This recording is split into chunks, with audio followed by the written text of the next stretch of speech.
Sindh university जी मारवी hostel में शागिर्दियाणीअ जे मुबैना अपघात वारे मामले में एक पासे जांच जे सिलसिले में पुलिस अञा ताईं का बि अॻभराई न करे सघी आहे त ॿिए पासे शागिर्दियाणी जे वारसनि मुबैना मामले ते क़त्ल जो शक ज़ाहिर करे छॾियो आहे। शागिर्दियाणीअ नायला रिंद जे भाउ जो चवणु आहे त मारवी हॉस्टल जे जंहिं कमरे मां संदसि भेण जो लाश मिलियो आहे उन में पयल खट प्लास्टिक जी पटीअ सां वाणियल आहे, जंहिं ते कुर्सी रखणु नामुमकिन आहे।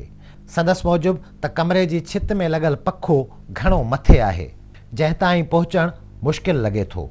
फौती न्याणी जे भाउ जो इहो बि चवणु आहे त संदसि भेण खे क़त्ल करण खां पोइ लाश खे टंगे मामले खे ख़ुदकशीअ जो रंग ॾियण जी कोशिशि कई वई आहे, जॾहिं त संदसि इहो पिणु चवणु आहे त लाश खे गुस्ल ॾियण वक़्तु तशदुद जा निशान पिणु मिलिया आहिनि, जेके गवाही ॾियनि था त संदन भेण खे क़त्ल करे मारियो वियो आहे।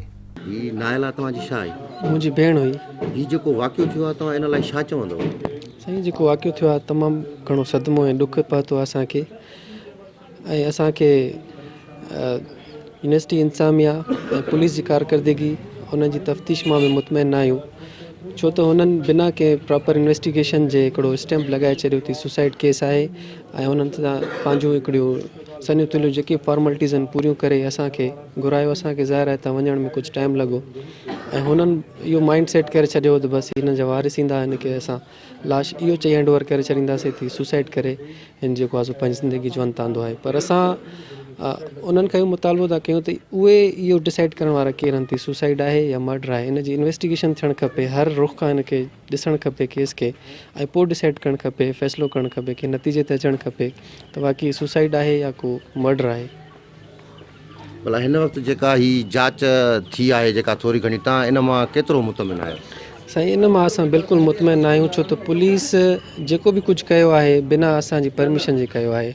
उन्हनि असांखां पुछण खां बिना लाश जो पोस्टमार्टम कराए छॾियो, असांखे क्राइम सीन ते कोन वठी आहे, असांखे क्राइम सीन कोन ॾेखारियऊं, ऐं असांजी बिना परमिशन जे हिननि सॼो प्रोसेस कयो आहे ऐं SP साहब खां पुछियो आहे। असांजो सरकार खां यूनिवर्सिटी इंतिज़ामिया कयो मुतालबो आहे त हिन केस खे थारोली इन्वेस्टिगेट कयो वञे, छो त हिकिड़ी न्याणी जी ज़िंदगी जो केस न आहे, हिकिड़े ख़ानदान जो मसइलो न आहे, ही उन्हनि सभिनि जो मसइलो आहे जेके सिंधी माण्हू पंहिंजी न्याणियुनि खे ॾुखियाईनि खे मुंहुं ॾींदे यूनिवर्सिटियुनि ॾे मोकिलनि था। हाणे उहे छा सोचींदा पंहिंजे उन फ़ैसिले ते जेके न्याणियुनि खे पढ़ाइणु चाहिनि था, त छा यूनिवर्सिटियूं दर्सगाहूं उन्हनि जी न्याणियुनि जे लाइ महफ़ूज़ जॻहियूं आहिनि या न आहिनि? मारवी हॉस्टल अंदरि शागिर्दियाणी नायला रिंद जे मौत सां केतिरा ई सुवाल जनम वठी रहिया आहिनि, जिन मां अहम सुवाल त इहो आहे त यूनिवर्सिटी जी अख़्तियारनि पारां बिना कंहिं जांच ऐं तहक़ीक़ जे मौक़े ते ई फौरी तौर ते वाक़े खे ख़ुदकशी छो करार ॾिनो वियो, ऐं आख़िर कहिड़ा सबब हुआ जो फौती शागिर्दियाणी जे माइटनि खे न त पोस्टमार्टम जी कार्रवाई में शामिल रखियो वियो ऐं न ई खेनि जाइ वारदात जो मुआइनो करणु ॾिनो वियो, जॾहिं त सिंध जे मुख़्तलिफ़ ज़िलनि मां इल्मु पिराइण लाइ सिंध यूनिवर्सिटीअ जो रुख़ कंदड़ समूरनि न्याणियुनि खे मारवी हॉस्टल अंदरि हिफ़ाज़त फ़राहम करणु इंतिज़ामिया जी ज़िमेवारी आहे, त पोइ आख़िर कहिड़ा कारण पैदा थिया जो इल्मु पिराइण लाइ ईंदड़ न्याणीअ जो लाश पखे में लड़कियल मिलियो। सूरत हाल जो ज़िम्मेवार केरु आहे? छा वाक़े खे दॿाइण जी कोशिशि कई वञे पई? छा न्याणीअ जे दर्दनाक मौत पुठियां लिकल के किरदार आहिनि? आख़िर छो फौती न्याणी जे वारसनि खे समूरी सूरत हाल खां बेख़बर रखियो वियो?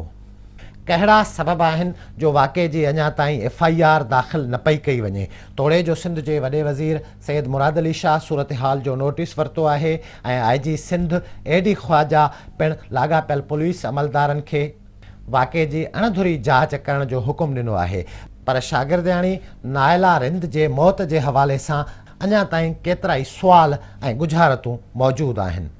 शागिर्दियाणी जे माइटनि सां गॾु सॼी सिंध जे माण्हुनि में बि ॻणतीअ जी लहर पखिड़ियल आहे। सिंध यूनिवर्सिटी जे मारवी हॉस्टल में पेश आयल इहो वाक़ियो संजीदगीअ जो घुर्जाऊ आहे, छाकाणि त हिक न्याणीअ जे हिक तालीमी इदारे जी हॉस्टल में मुबैना तौर ते ख़ुदकशी ऐं वारसनि पारां वाक़े ते क़त्ल जो शक ज़ाहिर करणु क़तई तौर ते का मामूली ॻाल्हि न आहे, पर इहो मामिलो ऐं वारसनि पारां क़त्ल जो शक ज़ाहिर करणु इंतिहाई ॻणती जोगी सूरत हाल आहे। असांखे ॿुधायो वियो हो इनिशियली हिते जेको आहे सो तव्हांजी जेका छोकिरी हुई उन सुसाइड कई आहे। असां हिन ॻाल्हि सां बिल्कुलु बि मुतमिन न आहियूं। उनजी वजह इहा आहे त कॾहिं बि अहिड़ो वाक़ियो थींदो आहे त फिल फोर जेको आहे पुलिस या को बि इदारो या को बि पर्सन अहिड़े क़िस्म जो रिज़ल्ट नथो ॿुधाए सघे। ठीकु आहे, चांसिस थी सघनि था, अलाह बहितर ॼाणे थो, पर असांखे अहिड़ी ॻाल्हि नथी लॻे सुसाइड वारी ॻाल्हि। असां चाहियूं था असांजी मीडिया सां ऐं हायर अथॉरिटीज़ सां इवन यूनिवर्सिटी इंतिज़ामिया सां बि जेको आहे सो रिक्वेस्ट आहे त हिन जी प्रॉपर ऐं डीपली ऐं थारो इन्वेस्टिगेशन कराई वञे। छो त असांजी न्याणी त हली वई, उहा नथी अची सघे, पर जेके हज़ारे न्याणियूं जेको आहे यूनिवर्सिटीज़ में पढ़नि थियूं उन्हनि जा पेरेंट्स ज़रूरु इन ॻाल्हि ते सोचींदा हूंदा त छा असां पंहिंजी न्याणियुनि खे यूनिवर्सिटीज़ में छॾियूं था त उहो सेफ़ आहे या न आहे। ऐं असां सम्झूं था इहो असांजो हिकु घर जो हिकु फ़र्द जो मसइलो न आहे, इहो सिंध लेवल जो बल्कि मुल्की लेवल मसइलो आहे जंहिंजी प्रॉपर इन्वेस्टिगेशन जेका आहे उहा ज़रूरी आहे। ऐं ॿी ॻाल्हि मां इहो चईंदो हलंदुमि, असांखे कुझु कंसर्न्स आहिनि। पहिरीं ॻाल्हि इहा आहे त पोस्टमार्टम जेको आहे वारसनि जी इजाज़त खां बग़ैर कयो वियो, जेको इंतिहाई ग़लति आहे। ऐं ॿी ॻाल्हि इहा आहे त क्राइम सीन जेको आहे वारसनि खे विज़िट कराइणु उन टाइम ज़रूरी हो, जेको पुलिस न करायो। त हाणे असां इहा रिक्वेस्ट आहे त जेको आहे इनजी प्रॉपर ऐं सुठे तरीक़े सां इन्वेस्टिगेशन कई वञे, उन खां बाद जेको बि रिज़ल्ट हूंदो असां उनखे क़बूल कंदासीं। इन साॻी यूनिवर्सिटीअ जे इन ई हॉस्टल में सिंध समेत मुल्क जी कुंड कड़छ मां आयल शागिर्दियाणियूं रहनि थियूं। इन वाक़े उन्हनि समूरनि न्याणियुनि जे वालिदैन खे ॻणतीअ में मुब्तला करे छॾियो आहे ऐं हॉस्टल अंदरि रहंदड़ न्याणियुनि जे तहफ़ुज़ जे हवाले सां पिणु केतिरा ई सुवाल जनम वठनि पिया। इहा साॻी यूनिवर्सिटी आहे जिते कुझु ॾींहं अॻु उस्ताद पारां शागिर्दियाणीअ खे हिरासा करण वारो मामिलो अख़बारुनि जी ज़ीनत बणियो ऐं हाणे वरी इन ई यूनिवर्सिटीअ जे गर्ल्स हॉस्टल जे हिकु कमरे मां हिकु न्याणीअ जो पखे में लड़कियल लाश मिले थो। शागिर्दियाणी खे हीसाइण वारो हिकिड़ो वाक़ियो त रिपोर्ट थी चुको आहे, जंहिं ते मीडिया में हाय घोड़ा बि थी, पर मुल्क अंदरि इंसानी हक़नि लाइ कमु कंदड़ human rights commission of Pakistan बार बार पंहिंजी रिपोर्टुनि में इहे हक़ीक़तूं ॼाणाईंदी रही आहे त छोकिरियुनि खे हिरासा करणु, तोड़े साणनि जिन्सी ॾाढाइनि ऐं तशदुद जा जेतिरा बि वाक़िया रिपोर्ट थींदा रहिया आहिनि, उन्हनि में घणो अंग अहिड़नि मामलनि जो हूंदो आहे जेके कॾहिं बि रिपोर्ट ई न थी सघंदा आहिनि। इन एतबार सां बि सिंध यूनिवर्सिटीअ जे गर्ल्स हॉस्टल में पेश आयल इहो वाक़ियो जेकॾहिं ख़ुदकशीअ जो वाक़ियो ई आहे, तॾहिं बि इहो वाक़ियो ख़तरे जे कंहिं घिंट खां घटि न आहे। दरअसल इहो वाक़ियो त असांजे पूरे समाज लाइ ख़तरे जो घिंट आहे, छाकाणि त हिकु नौजवान नींगरी जेका पंहिंजी तालीम बि पूरी न करे सघी आहे, जंहिंजे अखियुनि में रोशन मुस्तक़बिल जा ख़्वाब हुआ, सा मुबैना तौर ते ख़ुदकशी करण लाइ मजबूर थी वञे थी। शागिर्दियाणी जे मौत वारो समूरो मामिलो पूरी तरह शफ़ाफ़ जांच जो घुर्जाऊ आहे ऐं ज़रूरी आहे त इन मामले जा समूरा मुहरक साम्हूं अचणु घुरिजनि। आख़िर कहिड़ा सबब हुआ जन सबबनि जे करे फाइनल ईयर जी शागिर्दियाणी ख़ुदकशी करण ते मजबूर थी ऐं उनखां सवाइ नींगरीअ जे वारसनि पारां क़त्ल जो शक ज़ाहिर करणु पिणु इन मामले खे इंतिहाई हसास करार ॾिए पियो। असां लाइ ख़ानदान वारनि लाइ त ख़ासि तौर पर आम तौर हर बाशूर माण्हू लाइ, ख़ासि तौर उहे सभु माण्हू जेके पंहिंजो न्याणियुनि खे तालीम ॾियारनि था ऐं चाहिनि था त उन्हनि जूं छोकिरियूं सोसाइटी में हिकिड़ो इज़त भरियो मक़ाम हासिलु कनि ऐं कंहिं बराबरी में अचनि, मर्दनि जी बराबरी में अचनि ऐं पंहिंजो जेको आहे किरदारु अदा कनि, उहे सभु माण्हू ॾाढो जेको आहे सो माना डिसाइड थिया आहिनि हिन वाक़े मां।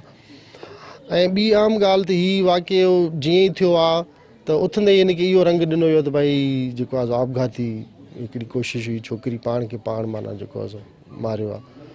हाणे असां चवंदा त इहा स्टेटमेंट इहा उजलत वारी आहे सफ़ा, छो त न प्रॉपर इन्वेस्टिगेशन थी, न का ॻाल्हि थी, ईअं चवणु फ़ौरन चवणु ऐं नतीजो अख़ज़ करणु ईअं कॾहिं बि न थींदो आहे त तव्हां जेको आहे वारदात वारी जाइ ते पहुची ऐं बसि तव्हां चई छॾियो त हे मामिलो हीअं थी वियो आहे। जेकॾहिं ईअं हुजे त पोइ भाई इन्वेस्टिगेटिंग इदारा छा जे लाइ आहिनि, पुलिस छा जे लाइ आहे, अदालतूं छा जे लाइ आहिनि, ऐं हीअ जेके जदीद जेके शयूं हिन वक़्तु मुराविज थी वियूं आहिनि इन्वेस्टिगेशन में, उहे छा जे लाइ ठहियूं आहिनि। ईअं न थियणु खपे। असां इहो मुतालबो कंदासीं त बाक़ाइदे ऐं हिकिड़ी बाज़ाब्ता जांच थियणु खपे। उनखां पोइ जेको बि थियो आहे, आपघात आहे, मर्डर आहे या एल्स जेको बि आहे, त उहे शयूं असांजे साम्हूं, मीडिया जे साम्हूं ऐं सॼी सिंधी सोसाइटी जे साम्हूं अचणु खपनि ऐं उहे अहिड़ियूं हक़ीक़तूं हुजनि जेके माण्हू जो ज़हन तस्लीम करे, अहिड़े क़िस्म जूं मुबहम न हुजनि जो माण्हू ॿुधी चए त न यार ईअं नथो थी सघे। हाणे हिन मामले में बि ईअं थियो आहे जॾहिं वारसनि सां पुलिस राब्तो कयो आहे ऐं जॾहिं हुननि खे चयो अथऊं तव्हां अचो, जॾहिं वारस उते पहुता आहिनि त उन्हनि अॻु में पोस्टमार्टम बि कराए छॾियो आहे ऐं जेका जाइ वारदात हुई उहा बि मालिकनि खे न ॾेखारी वई ऐं चवंदी आहे सील थी चुकी आहे। त हाणे मूंखे ॿुधाए त भला असांखे तव्हां छॾियो कहिड़ो आम माण्हू आम बाशूर माण्हू बि इन शइ मां मुतमिन थींदो? ज़ाहिर आहे को बि न थींदो। सिंधी यूनिवर्सिटी आहे उनजी जेका इंतिज़ामिया आहे, ज़ाहिर आहे हिकिड़ी छोकिरी हॉस्टल में रहे थी, हॉस्टल जो मतिलबु इहो आहे त 24 कलाक इंतिज़ामिया जी ज़िम्मेवारी थिए थी त उन्हनि जे मथां नज़र रखनि। इहो काफ़ी न आहे त जेके 5-6 कलाक पढ़ाई वारा उनखां पोइ छोकिरियूं या छोकिरा आज़ादु आहिनि, ईअं न आहे। स्पेशली छोकिरी ते त वधीक हिकिड़ी नज़र हुजणु खपे, छो त असां जीअं सोसाइटी में रहूं था। पर हिते ॼण लॻे थो त का यूनिवर्सिटी जी इंतिज़ामिया बि को पंहिंजो पॉज़िटिव किरदारु अदा न कयो आहे, इन मां साफ़ु ज़ाहिर थो थिए। बैकग्राउंड हूंदो, उहा छोकिरी के किननि मरलनि मां गुज़री हूंदी, ज़हनी तौरु हिकिड़ी पीड़ा मां गुज़री हूंदी, त उन जेका उथा वेठी आहे उनखे छो न मॉनिटर कयो वियो ऐं जेकॾहिं अहिड़ी का शइ नज़र आई आहे त पोइ वालदेन खे छो न ॿुधायो वियो आहे त भई तव्हांजी छोकिरी में असां हीअ शयूं ॾिसूं था, इन करे तव्हां इन सां राब्ते में रहो या इनखे तव्हां सम्झायो, इन खां पुछो या पाण उन खां हिकिड़ी काउंसलिंग थींदी आहे त भई तव्हां सां छा प्रॉब्लम आहे, तव्हां अॼुकल्ह मायूस आहियो या तव्हांजी जेका एक्टिविटी आहे उहा थोरी चेंज थी वई आहे, तव्हांजी पढ़ाई में दिलि नथी लॻे या XYZ जेको बि। पर अहिड़े क़िस्म जी का शइ असांजी नोटिस में न आहे आई। त मतिलबु हीउ सॼो मामिलो सस्पिशियस आहे असांजे हिसाब सां ऐं असांजो पुरज़ोर मुतालबो गवर्नमेंट खां असांजो ॿियो को बि कोन्हे, इहो ई आहे त माना प्रॉपर ऐं फेयर इन्वेस्टिगेशन थियणु खपे। फाइंडिंग्स जेके बि अचनि थियूं ऐं असांजी मीडिया खे बि गुज़ारिश आहे, टोटल इदारनि खे, सिविल सोसाइटी खे, हर बाशूर माण्हू खे कहिड़े बि तबिके सां उनजो वास्तो हुजे त हू हिन सिलसिले में पंहिंजो किरदारु अदा कनि। जेसीं इन समूरे मामले जी शफ़ाफ़ जांच न थींदी तेसीं न रुगो सिंध जे माण्हुनि जी गिणती ख़तम न थींदी, साञाह वंदनि जा वसवसा बरक़रार रहंदा। पर जेके माण्हू पंहिंजी नियाणियुनि खे आला तालीम ॾियारणु चाहिनि था, उन्हनि जी दिलनि में पिणु केतिरा ई गुमान जनम वठंदा रहंदा। छाकाणि त इहो मामिलो रुगो हिकु मुबैना ख़ुदकशी या क़तल जे शक जो मामिलो न आहे, पर इहो मामिलो सिंध यूनिवर्सिटीअ में पढ़ंदड़ हर शागिर्दियाणी जे वालदेन जो मामिलो आहे ऐं उन्हनि जे औलाद जे मुस्तक़बिल जो मामिलो आहे। न रुगो इहो पर ख़ुदि मादर इल्मी जहिड़े मोतबर इदारे जी साख जो पिणु मामिलो आहे। तंहिं करे इन मामले में जांच तोड़े इंसाफ़ जूं समूरियूं घुर्जूं पूरियूं थियणु घुरिजनि ऐं इंसाफ़ जी हासिलात लाइ न रुगो सिंध यूनिवर्सिटी जी इंतिज़ामिया, उस्तादनि ऐं शागिर्दनि खे पंहिंजो किरदारु अदा करणु घुरिजे, पर पुलिस ऐं हुकूमत जी पिणु इहा ज़िम्मेवारी आहे त मादर इल्मी अंदरि पेश ईंदड़ अहिड़े वाक़े जी अणधुरी जांच करे माण्हुनि जो इंसाफ़ ते वेसाह क़ाइमु कयो वञे।